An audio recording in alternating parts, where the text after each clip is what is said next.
Welcome to Live Daf, your online Daf Yomi Shir. Shalom Aleichem, welcome back. Today's Daf is Yevamos Lamed Ches, and we're holding 7 lines from the top of the Amud. We're picking up in the middle of yesterday's topic. We have a fellow who's called Suffolk. What happened was, the Yevamos jumped into Yibum a bit too early. They didn't wait the 3-month required waiting period. So Reuven passed away, no children. Shimon jumped right in. 2 months later, did Yibum. And what happened was that 7 months down the road, there's a child. He's a Suffolk. We don't know who's his father. Is he Shimon's 7-month baby, or perhaps Reuven's 9-month child? So today we're going to continue on the topic that we began yesterday. We're going to have questions regarding Yerusha, regarding rights to inherit certain properties. So we have Reuven, the departed fellow, Shimon, the Yevamos, and this child, who we call Suffolk. Let's call him Levi. Today we're going to add another character to the story. The Saba, the grandfather. Let's call him Yaakov, father of both brothers, Reuven and Shimon. Says the Gemara, Suffolk v'Yevamos. You have Levi with the Yevamos, Shimon Shabo Lachlik, b'nichsei Saba. Each one has a claim on Saba's properties. Yaakov passed away. Now, Shimon and this unknown, this Suffolk, will battle it out. How? Suffolk Amar, the Suffolk Levi, he says, Hi Gavra, this man, a reference to himself, Bar Misnahu, I am Reuven's child, perhaps, Upalga Didihu, and I get half the property, in lieu of my father. You're meant to split it equally between yourself and my father Reuven, who's no longer here. I get that half. Shimon responds by saying, Ad broi didiyat, get out of the way, you're my son. You have no rights to Saba's property. So what's the halach? Have a Yevamos vaday. In this case, Mr. Yevamos has an advantage, a great advantage, because he can point himself as a certain successor. He's certainly a Yerush of Saba. He certainly gets a part of the Nechasim due to the fact that he is a Yerush. This Suffolk, but this fellow Levi who's a Suffolk, he's only a Suffolk. His claim is in doubt. Is he Reuven's child, in which case he has a right to the property, or perhaps he's Shimon's child and he's shut out completely? So in this case, that Shimon, his claim is more substantiated. He is certainly a successor to Yaakov. Ve'en Suffolk, moiti midei vadai. We follow the general formula that a Suffolk can't prevail over a Vadai. Shimon has the upper hand. He gets everything. Next case. Suffolk ubnei Yevamos. Here it's the Suffolk battling with the children of Shimon. There's another couple of children, and they're fighting over what? Shabo lachlik b'nichsei Saba. They want to divide Saba's properties. So both Reuven and Shimon are no longer living, and the Saba passed away as well. We have some buildings. It's a battle between Shimon's, let's say his 2 children, and this Suffolk here. What's going on? Suffolk Amar, Hahu Gavra Bar Misnu. Look, I am the son of Reuven. Upalga Didiu. I have rights to 50% of Yaakov's Nechasim, because Reuven and Shimon should divide his properties equally. Ubnei Yevamos Amri, but the children of Shimon are claiming Achunat. What do you mean? You're one of us. You're our brother. Umansa islach bahadan. Sure, you can take a portion, just like us. So it's 2 of us plus you. Total of 3. Each one gets a third of the property. Umansa. You have a mana, a share, an equal share. Islach bahadan. So what's the halacha? Pal godakam moidiluhu. Look, let's break apart the question here. So 50%, even the Suffolk agrees, goes to them. He concedes on that. At most, he's claiming 50%. 50 for his father Reuven, which gets passed over to him, and 50 to Shimon, which gets passed over to them. So 50% is uncontested. All agree it belongs to them. Shakli, they take that, without an argument. Likewise, Tilsa, a third of the property, the Kamoi Dulei, which they certainly agree belongs to him, even according to their claim, it's a total of 3 brothers, including him, trying to divide this 100%. So 33% certainly goes to him. Okay, so that's not part of the equation. Half to them, 33% to him. What's left over? 1/6 of the property. Posh Luhudanka, we have 1/6 left over, and that is split, because he has a claim to that. He says, I shouldn't just be given 1/3 of the property, I should get half the property, including this 1/6. 1/3 and 1/6 equal half. And they say, no, it belongs to us. So here is a case of a property which whose owner is unknown, it's a suffix, and they split it equally. What about Saba v'Yavam b'nichse suffix? Let's switch it around.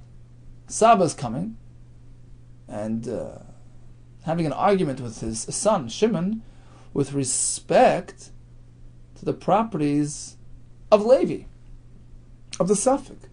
What's going on? Mr. Yavam claims Levi is my child. When he passes away without any other Yerushim, it goes to me, the father.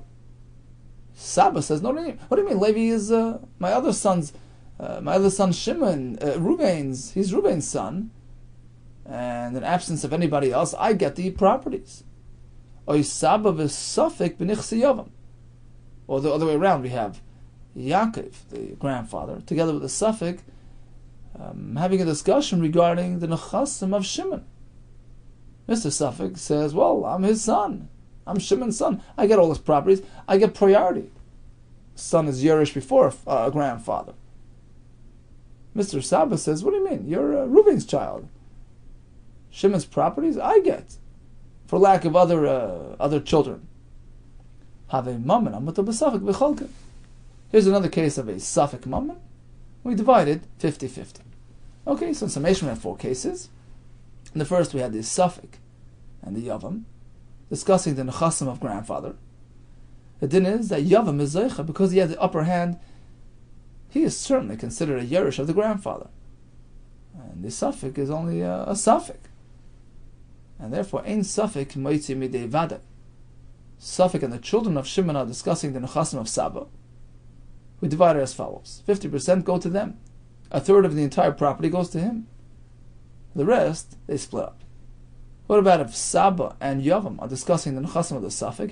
Likewise, if Saba and the Safik are discussing the Nechasim of Yavam, once again, Yachleiku.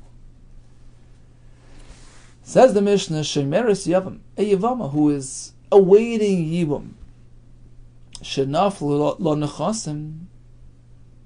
So at that point, suddenly, properties arrive. She's Yerush, Nechasim, she got some properties. What happens now? So typically, if this happens to a married woman, that is what we call Nechasim HaNechnasim VaYotzim Ima. Another way is, another term for them is Nichse Melug, properties where the principal belongs to her, but the payros go to the husband. It's like Kanas Chachamim. That's if she's a married woman. Here she's not yet married to him. She's anticipating Yibum. Rashi says Mamtenes or Metzapel Yavam. But at this point she's still Yavam. Does the Yavam have any rights to her properties? Moedim B'Shama B'Sil all agree in this case, no machlekes. It's hers. Shemecheres, Nesenes, V'Kayim. She can sell, she can gift the Nechasim, and it's perfectly valid. He has no right to interfere. Mesa, let's say she passes away in that state of Shemeres Yavam, before the Yibum actually took place. What happens now? What happens to her properties? What happens to the Kesuva? In this case, Kesuva means the monetary obligation between man and woman, between husband and wife. 100 or 200 zuz, depending on what happened. But the bottom line is there's some obligation, there's some properties and financial obligations here. So what happens to these things? Who has rights to these things? Ma yase or ma yase biksuvasa ubenachasem anechnasen v'yotzim. What do we do with her ksuva money? Who gets that? You see, she passed away in a pre-yibum state. So the Yavam, potential Yavam at least, Shimon claims, look, she was already 1 foot into my family. She's like my wife. I have rights to these things. I want to keep the ksuba money. I don't want to pay it out, and I want to get rights to her properties. Just like a husband is Yerish's wife. Her family, her father's family. I turn to the Yavam. He says, well, what are you talking about? There was no Yibam here. She's part of our family. We get her properties. We're Yerush her Nechasim. What happens? We have Machlekes. They split it, divide it equally. Each one has a valid claim. She belongs to us, she belongs to you. So make a split. Yerush Habal im Yerush Av. So her husband, meaning Ruvain's Yerushim, which is basically Shimon the Yavam, splits it with the Yerush Av with her family. No, we follow the Chazaka concept.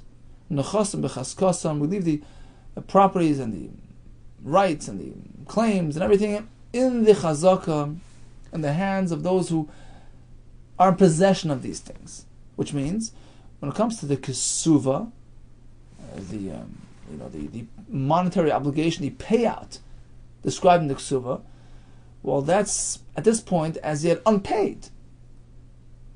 So who's holding on to that? That goes to the husband's family because it's still in his possession.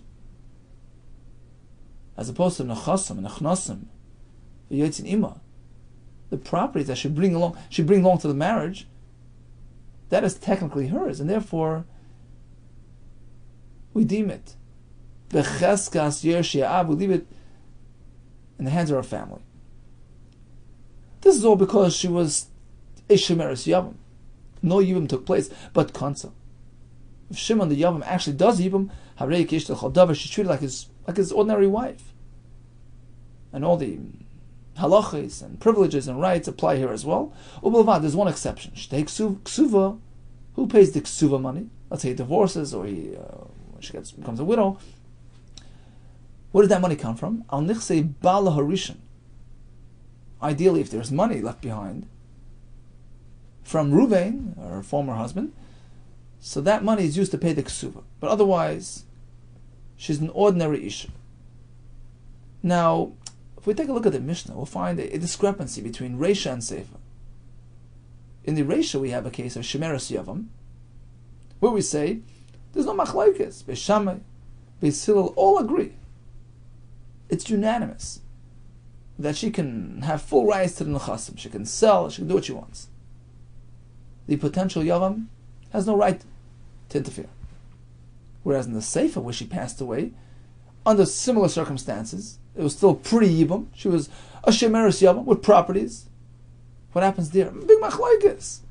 According to Beis Shammai, you split it. According to Beis Hillel, you work with Chazak. Asks the Gemara, what's the difference? Ma'ishna Reisha delay pligi. Why is it that in the Reisha there's no machlokes? We give her the rights. Ma'ishna Seifa de pligi. But the next part of the Mishnah, there's a whole machlokes going on. What is the difference? The cases seem to be identical. It's basically one question. How do we treat a Yevama before the Yibam? Amar Ula, there's a difference, a slight difference. Reisha, in the first part of the Mishnah, the Nafla, Kishihi Arusa. She became a Yevama after having just been engaged to a previous husband who passed away without children. In which case, he didn't really acquire all the rights that a husband would acquire. And therefore, we give her more rights. The Seifa, whereas in the Seifa we're speaking Sh'tenafla K'shi Nesua. She became a Yevama after having been married to her former husband who passed away without children. And therefore, husband has more rights when she's already married. Now here we're not speaking about a husband and wife relationship. She's just the Yevam. Oh, the Kasavar, Ula figures like this. Ula holds that Zikas Arusa, when a Arusa falls Liyibam, and she's Zakuk, she's bound to the Yavam, in anticipation of Yibam, Oisa Safik Arusa. It creates a situation which is treated like a Safik Isha who's engaged. We're not sure how to treat it. She's sort of in limbo. Nor here nor there. We treat it like a Safik Arusa, and as Rashi explains, even by a real Arusa, if she goes and sells her Nechasim, the sale holds. Certainly in the case of a Shemeres Yom, which is only a Safik Arusa, because she can actually proceed and sell her properties. So that's the ratio of the Mishnah. His lien, his claim on her Nechasim isn't as powerful as if she was coming from a marriage, after having been married to the departed fellow. But in the Seifa, we're speaking about that very case. Zikas Nesua, where she is bound to Yibam after having been married to Ruvain. Zikas Nesua, Oisa, Safik Nesua, creates a Safik Nesua, and we treat it like, a Safik. We're not sure how to treat it. Do we treat it like a Nesua or not? So in that case, we have a whole discussion in the Mishnah how to treat the claims and the liens and the properties. And that generates the machlokes between Bisham, who says, it's a Safik, 50-50, and we still take a different route. Explains the Gemara, Zikas Arusa, Oisa, Safik Arusa. If she's coming from Erison, we treat it like a Safik Arusa, but not like a Vadai Arusa. This is Agadaitach Vadai Arusa, because if it would be like a Vadai, we treat it like she's engaged to Yavam, how could they... How could they still say that you can actually go sell? She can give away her properties lichatchila. If she was really treated like an arusa to the yavam, that wouldn't be allowed lichatchila v'tanan, as we learned. So ordinary wife who's engaged to her husband, she gets nechasim at that point. Timkar, she's allowed to sell lichatchila. Timkar, she can't sell lichatchila. She's bound and obligated to her future husband. But Eilu all agree she actually sold and gave away her properties. It works. But now Mishnah we allow it the chatchila. It's clear that we don't treat her like a vadai arusa, rather a zikas arusa, oisa safek arusa. And furthermore, in the Seifa we have the zikas nesua, which is oisa safek nesua, which creates a situation which is treated like an isha who's safek married. And therefore we have to deal with it like a suffix, as Bisham and Bishilal do. These are nesua, because if it's considered like firmly married, Bisham Machloiku, Yershia Baal and Yershia Ab, how do Bisham say that the family split the Nechasim? Once she's married, he gets full rights. But Tanan Naflim Nechasim Mishanisis. If an Isha acquired assets after marriage, it goes to the husband. Eilu Moedim all agree. If she gives it away, Baal has the upper hand, he has priority. He can go and pull it out of the buyer's possession because he has pay raise privileges even on her properties. So why is it in our Mishnah we don't apply that concept? It's clear that here we're just speaking about a Zika. After all, it's just the Yevamos who's awaiting, anticipating Yibam. Zika as Nesua, a Zika of a Yevamos, who's coming from a marriage with Ruvain. Oisa Safek Nesua creates a Safek Nesua, and that's why we have this machlokes in the Mishnah. What do we do with these properties here? Bisham say, look, the Yevam and the Yavam have equal rights, so to speak. Each one of their claims has equal credence.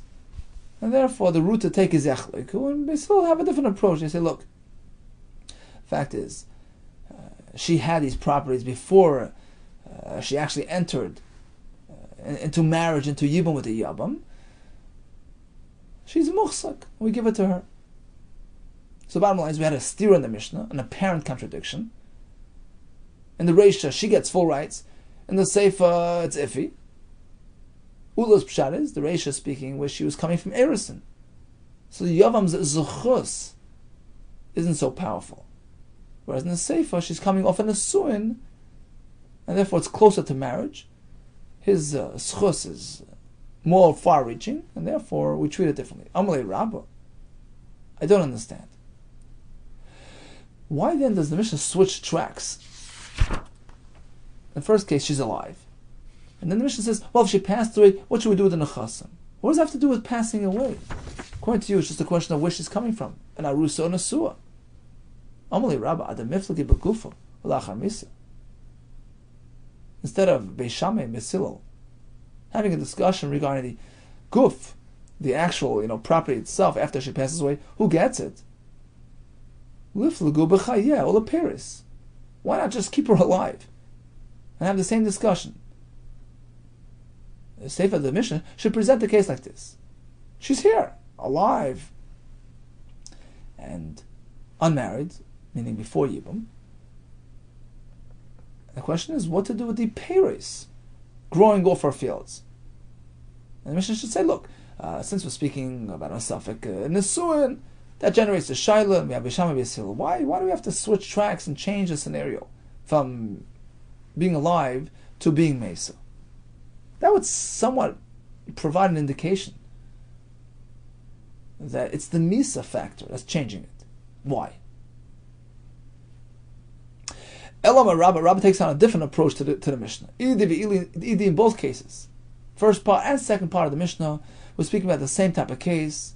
She's coming off a marriage with Reuven. The naflok she nesua, v'zikas nesua, oisa safek nesua. The fact that she's meant for the yavam in this situation creates a safek nesua situation. We're not sure who gets the rights, who has the upper hand, who's going to be credited, who's going to be granted these properties and these claims.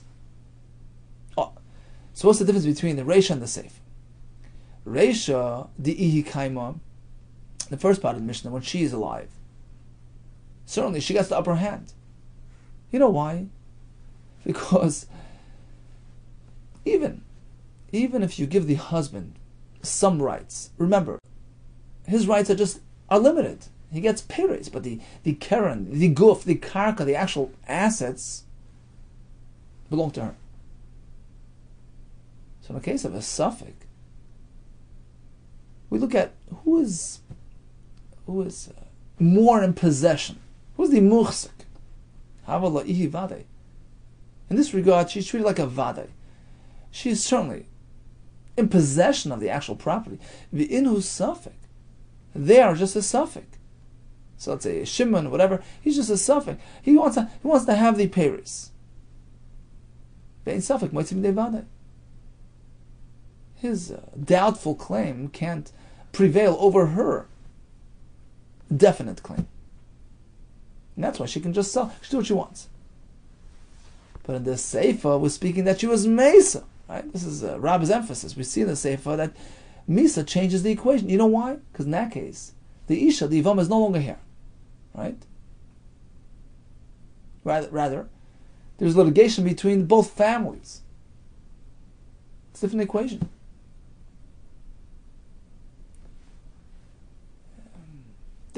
Each one doesn't have something over the other.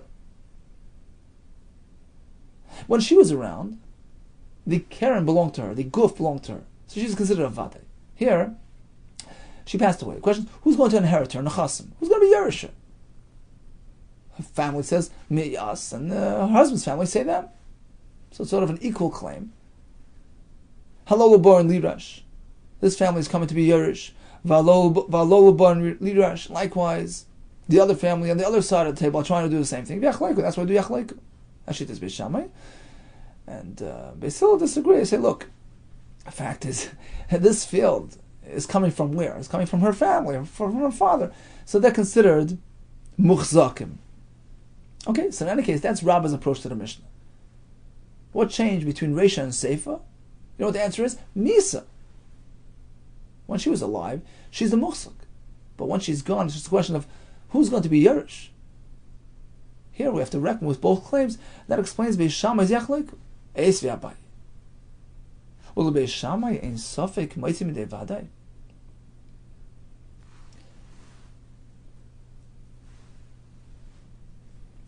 According to Beishamai, You tell me that even according to Beis Shammai, why is it that in the first case of the Mishnah, she's given full rights to the field because she's a Vadai, and the Yavam is just a Suffolk? Does Beis Shammai follow that concept of Ein Suffolk Moitz Min Vadai? A Suffolk claim can't prevail over a Vadai claim. But Tanan, we seem to have a Mishnah in Bava Basra which indicates otherwise. Nafal Abayis Olaval Aviv. The building collapsed upon this fellow and his father. His father was a wealthy fellow. The son had many creditors. He owed money to his wife for the ksuva. He owed Baal Chayiv money.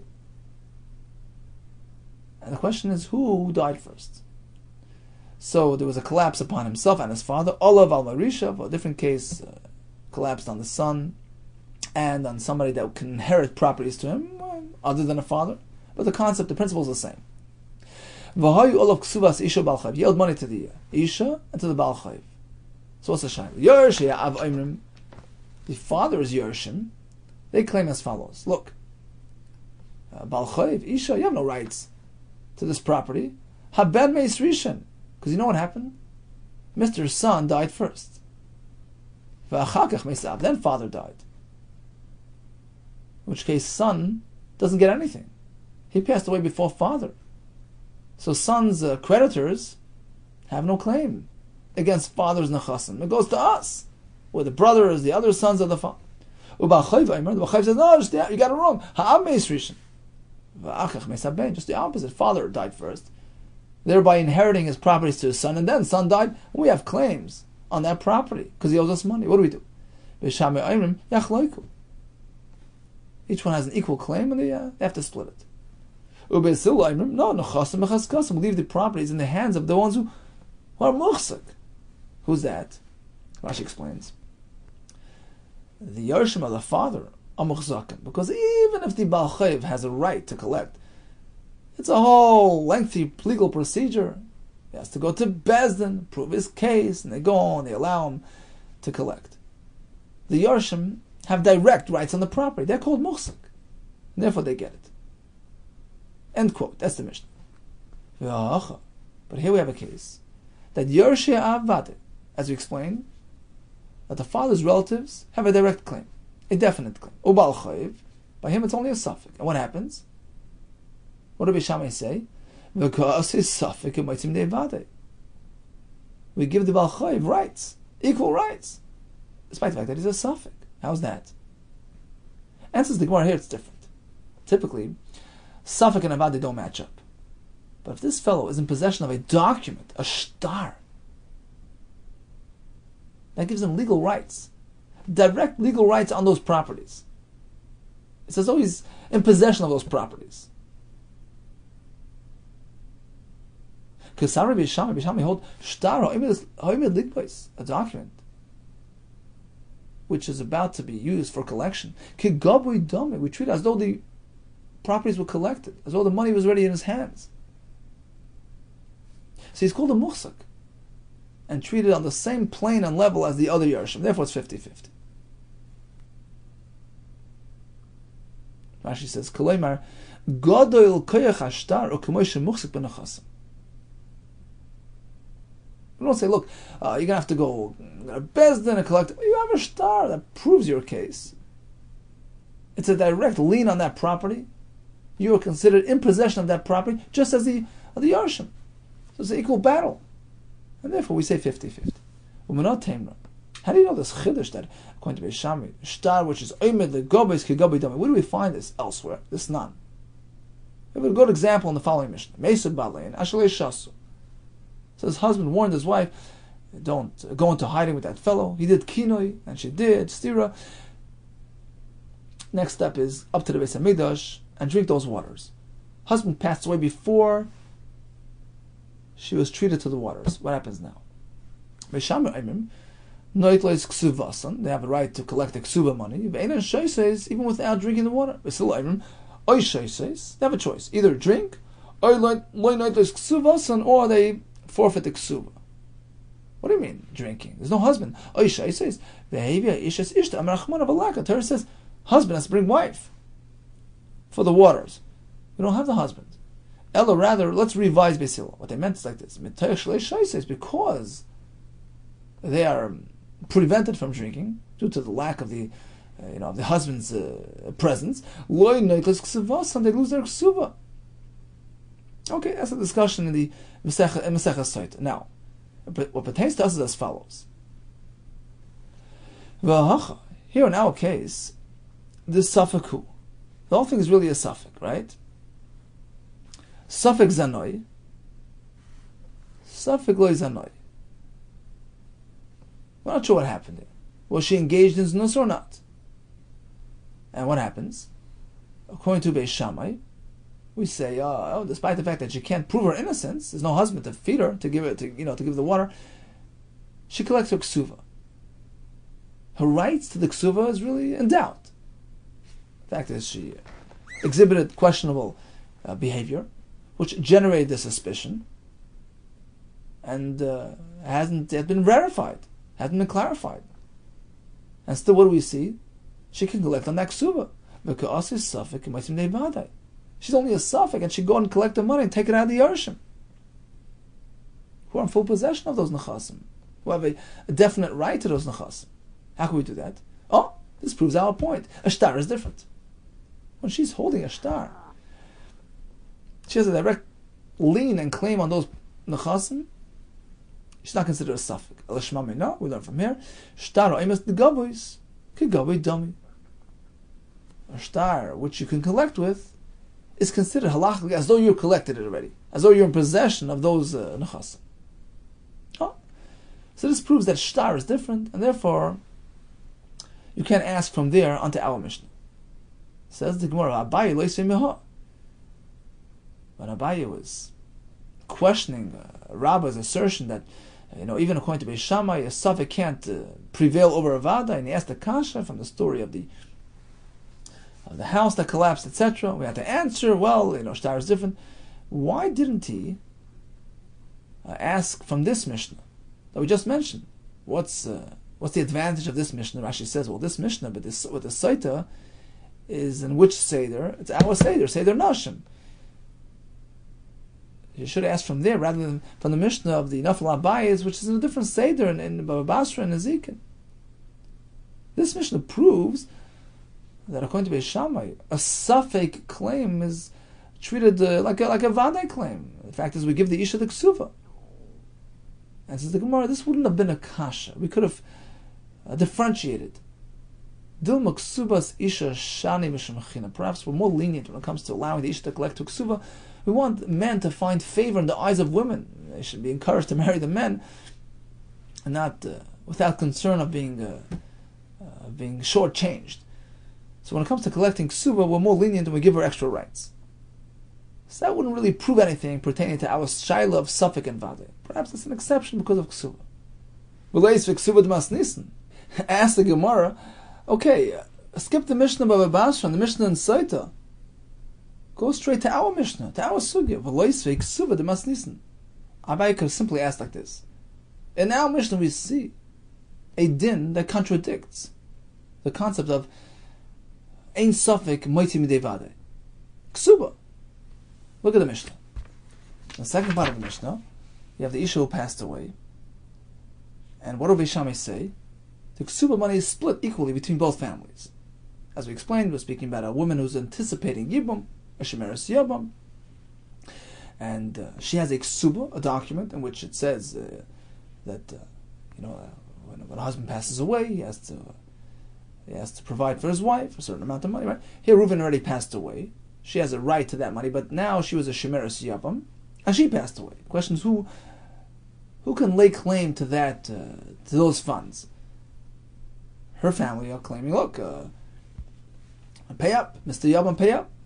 Mr. Yavam is saying, look, she was really my wife, and when a wife passes away, husband is Yerush. What do Beis Shammai say? Split it equally. What do you mean? The money is in his possession. He's the vadai. They're trying to extract that money. They're the suffix. Any suffix, moitzi midei vadai. Why do Beis Shammai say 50-50? Now Rashi points out here you can't say, well, when it comes to ksuba, we're more sensitive to the women's plight because here she's no longer with us. So that wouldn't really apply. It's just her Yershim laying claim. So why couldn't Abai ask directly from our Mishnah? Answers the Gemara Chiddush. Listen to this. Loi pligi. You're right. Ksuba is not up for discussion. Even Beis Shammai agree. Husband's family keep the ksuba money. V'loi really zomach loikas. What do you mean? Look at the Mishnah. Vakatani. Mishnah says Mesa when she passes away. Ma yasu b'ksuvasa. What happens to the ksuba? When chasim hanachnasim b'yitzim even the other properties. B'shamar mechlaiku. Even split. Yerusha Baal and Yerusha Av. What do you mean? It's clear in the Mishnah there's yachlek even on the ksuba. Ubislayim nechasim chaskasim. No, it goes to the muchsik. Hachikama. Let's revise. Let's relearn the Mishnah as follows. Mesa, she passed away. Ma yasa b'ksuvasa. What happens to the ksuba? V'shafkan. We abandon. We don't explain. Why? Because what we really mean to say is that ksuba isn't really part of this arrangement. Ksuba remains in the husband's hands, in this case the Yevam's hands, because he's a muhsik, it's a vade. This would fit perfectly with that formula of ein safek, in this case the father's family, her family, ein safek moitzim nevade, can't lay a claim against the person who's vade muhsik. So ksuba is not really part of the equation. Nachasim and achnasim, when it comes to other properties, there's the machlekes. They split it equally. Because those nechasim aren't really in anyone's possession. We're not sure where it's meant to go. Both sides have equal rights, so split it down the middle. They consider it to be more in possession of the wife's family, because as we said, the fact that it came from her family, we consider them to be muhsik. The bottom line is, when it comes to ksuba, all agree, husband has control.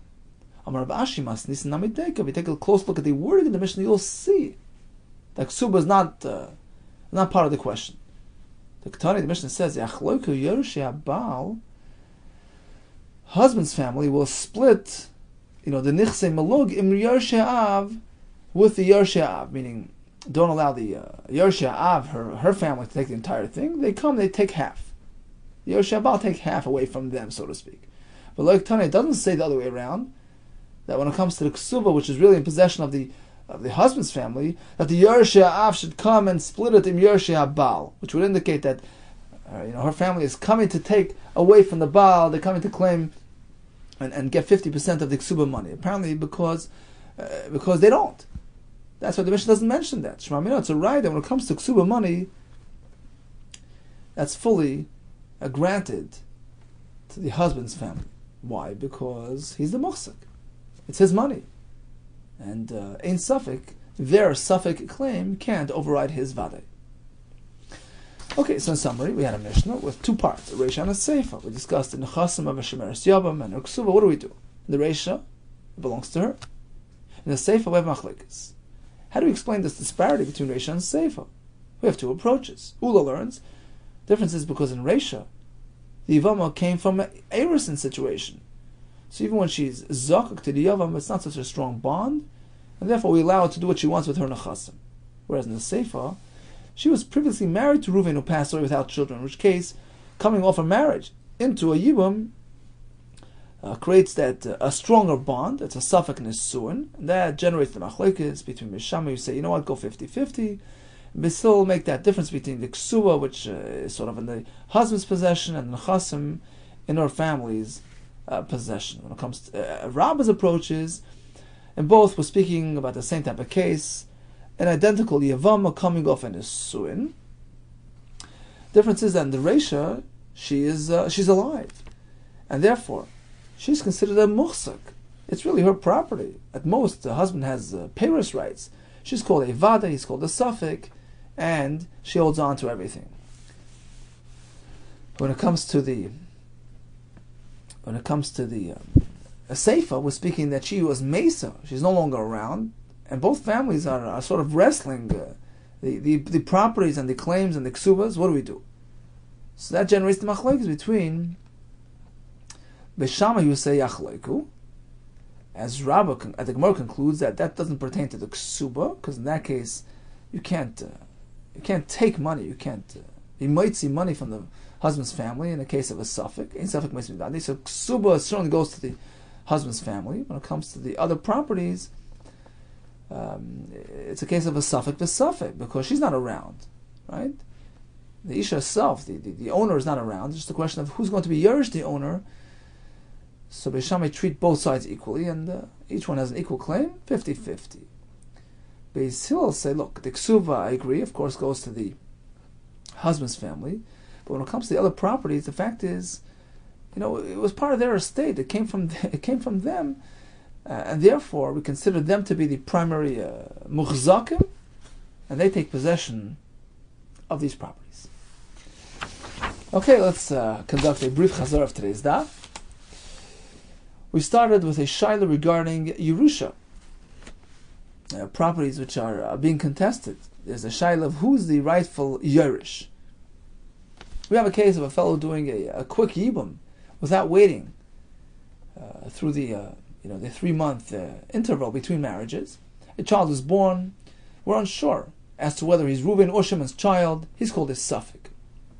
He's having a discussion with the Yavam regarding the nechasim of grandfather.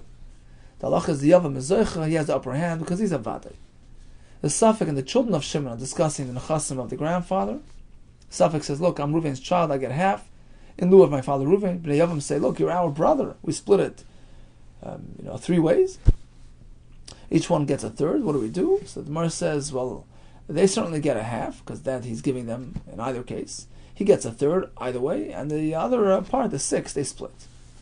If the grandfather and Shimon are discussing the nechasim of this suffix, Yavam says, he's my child. Saba says, no, he's Reuven's child, and I get, instead of Reuven, who's no longer here, Yachleiku. And the same is when the Saba and the suffix are discussing the nechasim of the Yavam, Yachleiku.